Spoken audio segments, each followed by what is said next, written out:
কি করতেন? এই যে মাগরিবের আজান দিলে, এই যে আমি বললাম না 7-8 মিনিট, আমার মা এই ক্লকটা সেট করে দিয়েছেন। মাগরিবের আজানের পরে, নামাজ আজান শেষ হওয়ার পরে যদি আমি বাসায় ঢুকতাম, অনেক বকাঝকা করতেন। এইভাবে করতে করতে আমাদের মাথার মধ্যে সেট হয়ে গেছে আজানের সময় বাসার কাছাকাছি দূরত্বে থাকতে হবে, যাতে আজান শেষ হওয়ার আগে আমি বাসায় পৌঁছতে পারি। আপনি যদি সন্ধ্যার পরে আপনার সন্তানকে বাইরে থাকতে অ্যালাউ করেন, তাহলে সন্তান পড়াশোনা ঠিক মতো করবে না। কারণ সন্ধ্যার পরে সব মানুষ ঘরে ফিরে, সে যদি বাইরে থাকে তার একাডেমিক লাইফটা নষ্ট হয়ে যাবে। আর একটা কাজ করতেন উনি, আমার রেজাল্টের পরে স্কুলে যেতেন। আমি না, আমার প্রত্যেকটা ভাই বোনেরই যখন রেজাল্ট হতো স্কুলে, ফাইনাল পরীক্ষায়, উনি স্কুলে যেতেন। ম্যাথমেটিক্সে অঙ্কে আমি 92 পেলাম না 98 পেলাম, এটা উনি টিচারকে আস্ক করতেন যে কেন আমি 92 পেয়েছি, কোন অঙ্কটা আমি ভুল করেছি। আমার মা কিন্তু ওই অঙ্কটা জানতেন না, কিংবা তাকে করতে দিলেও উনি পারতেন না এটা, বাট এটা আস্ক করতেন। আমার প্রাইভেট টিউটরকে আস্ক করতেন কেন এই অঙ্কটা সে ভুল করলো। এইভাবে উনি স্কুলের সাথে একটা সম্পর্ক করে ফেলেছিলেন। আমার টিচাররাই অনেক বেশি আত্মস্থ থাকতো যে কখন না, আমার ডাকনাম ছিল জয়, যে জয়ের মা এসে জিজ্ঞেস করে সমাজে কেন 72 পেয়েছি, বাংলায় কেন এটা পেয়েছি।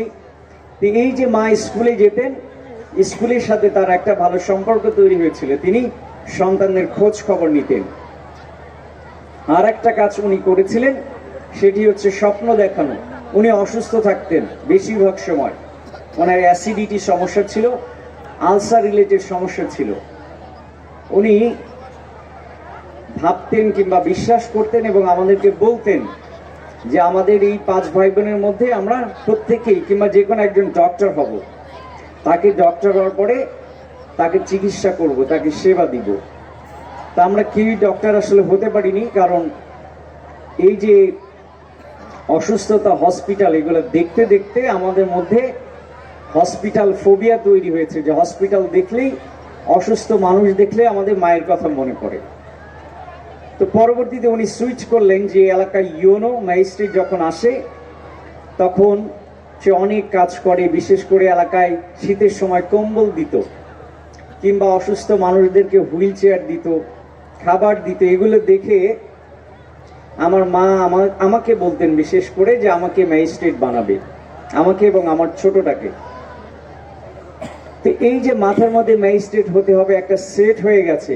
মা চাইলেই আমরা হয়ে যাব, বিষয়টা এমন না। কিন্তু এই যে বলতেন উনি, সবসময় গল্প শোনাতেন, ম্যাজিস্ট্রেট নকল ধরে, ম্যাজিস্ট্রেট এইভাবে আসে, ম্যাজিস্ট্রেট কম্বল দেয়, ম্যাজিস্ট্রেট গরিবদেরকে সাহায্য করে। এটা শুনতে শুনতে আমাদের মাথার মধ্যে এই সেটটা হয়ে গেছে যে আমাদেরকে ম্যাজিস্ট্রেট হতে হবে। সেট হয়ে গেলে আমি পারবো সেটা না, বাট এটা আমাকে প্রভোগ করবে, আমাকে পড়তে বাধ্য করবে, আমাকে বাবা মাকে খুশি করার জন্যে টেবিলে বসতে, কিংবা একদিন ম্যাজিস্ট্রেট হয়ে মাকে খুশি করার জন্যে, কাজ করার জন্য আমাকে উদ্বুদ্ধ করেছে। এখানে যারা মায়েরা আছেন, মায়েদেরকে বলবো আপনার সন্তানদেরকে একটা স্বপ্ন সেট করে দিবেন। এই স্বপ্নে সে কত দূর পৌঁছতে পারবে সেটি তার অবস্থান, সিচুয়েশন, যেমন অনেকেই আমরা তাকদিরের কথা বলি, সবকিছুর সম্মিলিত রূপ, বাট স্বপ্ন যখন সেট করে দিবেন সে সেই পথে চলবে। এবার 3টা ছোট ছোট গল্প বলি, আর 2-4 মিনিট আছে, 2 মিনিটে শেষ